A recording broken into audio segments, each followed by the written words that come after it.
On a warm August afternoon in 1908, a general's wife walked into the Kent woods with her husband. He turned left towards the golf club. She turned back towards a quiet summer house. 2 gunshots later, one of Britain's strangest unsolved murders had begun, and it would claim a second life before the year was out. This is the Cordon, and this is the murder of Caroline Luard, Igtham, Kent. August the 24th, 1908. Caroline Luard was 58 years old, married for over 30 years to Major General Charles Luard, a decorated officer and pillar of the local community. They lived at Igtham Knoll, a comfortable house on the edge of woodland that folded away towards Igtham Moat. That afternoon, the couple set out together on foot. The general was heading to the golf club at Godden Green to collect his clubs, ahead of a trip. Caroline walked part of the way with him, then turned back alone towards a spot they both knew well, a secluded veranda summer house in the woods, called La Casa, owned by a neighbor. She planned to rest there before returning home to receive a guest for tea. At roughly 3:15, people nearby heard what they later described as gunshots in the woods. Nobody investigated. Shots in rural Kent were nothing unusual. The general returned home just before 4:30. Caroline wasn't there. Her tea guest arrived. Still no Caroline. Concerned, he retraced their route into the woods. He found his wife on the veranda of the summer house. She had been struck from behind, then shot twice at close range. Her glove had been forced off, her rings were gone, a pocket of her dress had been cut or torn away. On the surface, it looked like a robbery, but almost immediately that explanation began to fray. The summer house was isolated, not somewhere a passing thief would expect to find a victim. The items taken were of modest value, yet the attack was precise, almost execution-like.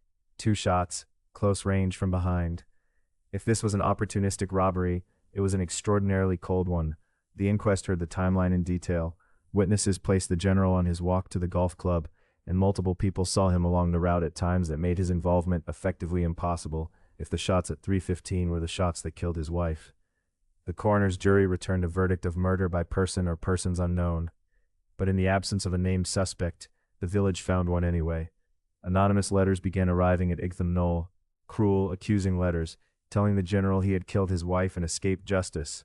He was a man in his late 60s, freshly widowed, publicly cleared, and privately hounded.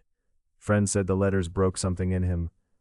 On September the 18th, 1908, less than a month after Caroline's death, Charles Luard left the house of a friend where he'd been staying, walked to the railway line near Teston, and stepped in front of a train. He left letters behind. In them he wrote that he could no longer bear a life without his wife, and could no longer endure the accusations. 2 deaths, no arrests, no recovered rings, no murder weapon ever conclusively traced. Over the decades, theories have circulated. Some pointed to a vagrant seen in the area.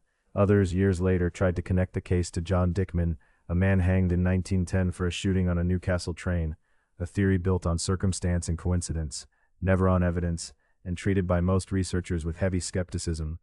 What remains is the quiet, unsettling shape of the case itself, a killing that looks staged to seem like robbery, a location only locals truly knew, a window of minutes in an empty wood, and a community that denied an answer, manufactured its own, with fatal consequences. The summer house is long gone now, the woods are still there, and more than a century later, no one has ever answered the only question that matters: who was waiting at La Casa that afternoon, and why? Caroline Luard's murder is one of Britain's oldest open wounds, not famous, not solved, just quietly, permanently unresolved. If you'd like more forgotten British cases like this one, the ones history filed away and never reopened, subscribe to the Cordon and turn on notifications. Some cases deserve to be remembered even when they can't be closed. Until next time, mind how you go.